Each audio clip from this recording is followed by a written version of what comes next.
ಈ ಒಂದು ಧರ್ಮ ಸಂರಕ್ಷಣಾ ಕಾರ್ಯಕ್ರಮ ಅಥವಾ ಸಮಾವೇಶ ಯಾವ ಕಾರಣಕ್ಕೆ?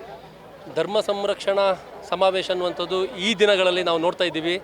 ನಮ್ಮ ಹಿಂದೂ ಧರ್ಮದ ಮೇಲೆ ಯಾವ ತರಹ ಎಡಬಿಡಂಗಿಗಳು ಎಡಚರಗಳು ಟಾರ್ಗೆಟ್ ಮಾಡ್ತಾ ಇದ್ದಾರೆ ಅಂತ ಹೇಳಿ ಈ ಕಾರ್ಯಕ್ರಮ ಅತ್ಯಂತ ಅವಶ್ಯಕವಾಗಿ ಬೇಕಿತ್ತು.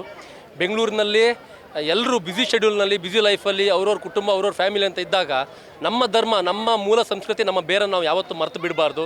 ಆ ಕಾರಣಕ್ಕೋಸ್ಕರ ಮತ್ತೆ ಧರ್ಮಸ್ಥಳದ ಮೇಲಿನ ಷಡ್ಯಂತ್ರಗಳ ಬಗ್ಗೆ ತುಂಬ ಜನರಿಗೆ ಕ್ಲಾರಿಫಿಕೇಷನ್ ಇರಲಿಲ್ಲ. ತುಂಬ ಜನರಿಗೆ ಏನು ಆಗ್ತಾ ಇದೆ ಏನಂತ ಗೊತ್ತಿರಲಿಲ್ಲ. ಬಟ್ ಈ ಸಮಾವೇಶ ಅನ್ನುವಂಥದ್ದು ಬೆಂಗಳೂರಲ್ಲಿರುವಂತಹ ಸುತ್ತಮುತ್ತಲ ಎಲ್ಲ ಗ್ರಾಮದವರಿಗೂ ಸಹ ಅರ್ಥ ಆಗಿದೆ ಏನು ಆಗ್ತಾ ಇದೆ ಧರ್ಮಸ್ಥಳದಲ್ಲಿ ಅಂತ ಹೇಳಿ, ಎಂಥ ಷಡ್ಯಂತ್ರ ಆಗ್ತಾ ಇದೆ ಅಂತ ಹೇಳಿ.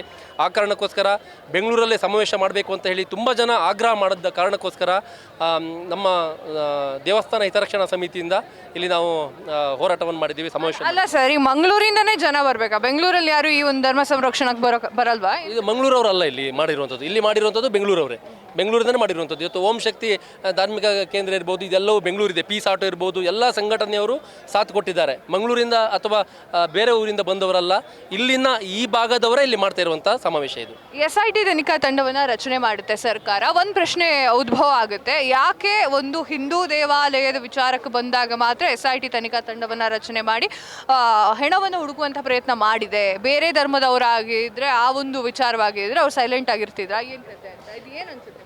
SITಯ ರಚನೆ ಅನ್ನುವಂಥದ್ದು ಮಾಡಿದ್ದು ತುಂಬ ಚೆನ್ನಾಗಾಯ್ತು. ಈಗ ಪಕ್ಷಾತೀತವಾಗಿ ಈ ಧರ್ಮ ಅನ್ನುವಂಥದ್ದು ಯಾವುದೊಂದು ಪಕ್ಷದ ವಿಚಾರ ಅಲ್ಲ. SIT ರಚನೆ ಮಾಡಿರುವಂಥದ್ದು ಒಳ್ಳೆಯದಾಯಿತು. ಇವತ್ತು ಷಡ್ಯಂತ್ರಗಳ ಭಾಗ ಏನು ಎತ್ತಂತ ಹೇಳಿ ಜನರಿಗೆ ಕಂಪ್ಲೀಟಾಗಿ ಅರ್ಥ ಆಯಿತು. ಇವತ್ತು ಎಲ್ಲ ಏನು ಸಮಾಜದಲ್ಲಿ ಏನು ಮೀಡಿಯಾಗಳೇನಿದೆ, ಸೆಂಟ್ರಲ್ ಮೀಡಿಯಾಗಳಂತ ನಾವೇನು ಕರಿತೀವಿ, ಇವತ್ತು ಎಲ್ಲ ಮೀಡಿಯಾಗಳು ಇದರ ಪರವಾಗಿ ಧ್ವನಿ ಎತ್ತಿವೆ. ಯೂಟ್ಯೂಬರ್ಸ್ ಯಾವುದೋ ಒಂದು ಏನೋ ಷಡ್ಯಂತ್ರಕ್ಕೊಳಗಾದ ಹಣ ತಗೊಂಡು ಮಾಡಿದಂಥ ಏನು ಅಪಚಾರ ಮಾಡ್ತಾಯಿದ್ರು ಅದೆಲ್ಲವನ್ನು ಹೊಡೆದು ಓಡಿಸಲಿಕ್ಕೆ ಇದು ತುಂಬ ಒಳ್ಳೆಯದಾಯಿತು. SIT ರಚನೆ ಮಾಡಿದ್ದು ಒಬ್ಬ ಸಾಮಾನ್ಯ ವ್ಯಕ್ತಿಯಾಗಿ ತುಂಬ ಚೆನ್ನಾಗಾಯ್ತು ಅಂತ ನನ್ನ ಭಾವನೆ. ಓಕೆ, ಸೊ ಕೊನೆಯದಾಗಿ ಧರ್ಮಸ್ಥಳದ ವಿಚಾರವಾಗಿ ಏನು ಹೇಳ್ತೀರಿ? ಧರ್ಮಸ್ಥಳ ನಮ್ಮ ನಂಬಿಕೆ. ಒಡೆಯ ಮಂಜುನಾಥ ನಮ್ಮ ಎಲ್ಲ ದೇವರುಗಳು ನಾವು ಎಲ್ಲವನ್ನು ಒಪ್ಪುವಂಥದ್ದು ಮಂಜುನಾಥನಿಂದಲೇ ಶುರುವಾಗಿರುವಂಥದ್ದು. ಅಣ್ಣಪ್ಪ ಸ್ವಾಮಿ ಅಂತ ಹೇಳಿದರೆ ನಮ್ಮ ಆತ್ಮಕ್ಕೆ ಇರುವಂತಹ ಒಂದು ಸಂಬಂಧ. ಆ ಕಾರಣಕ್ಕೋಸ್ಕರ ಧರ್ಮಸ್ಥಳದಲ್ಲಿ ಆದಂತಹ ಏನು ಒಂದು ಸೌಜನ್ಯ ಅಂತ ಹೇಳಿ ಒಂದು ಹೆಣ್ಣಿನ ಸಾವನ್ನು ಧರ್ಮಸ್ಥಳದ ಮೇಲೆ ಒಂದು ಷಡ್ಯಂತ್ರ ರೂಪದಲ್ಲಿ ಬಳಸಿರುವಂಥದ್ದು ಖಂಡನೀಯ. ನಾವು ಇದನ್ನು ಖಂಡಿಸ್ತೀವಿ. ಕ್ಷಣದ ಸುದ್ದಿಗಳಿಗಾಗಿ ಫ್ರೀಡಂ ಟಿವಿ ಸಬ್ಸ್ಕ್ರೈಬ್ ಮಾಡಿ, ಲೈಕ್ ಮಾಡಿ ಹಾಗೂ ಫಾಲೋ ಮಾಡಿ. ಹೊಸ ಸುದ್ದಿಗಳ ನೋಟಿಫಿಕೇಶನ್ಗಾಗಿ ಬೆಲ್ ಐಕಾನ್ ಮೇಲೆ ಕ್ಲಿಕ್ ಮಾಡಿ.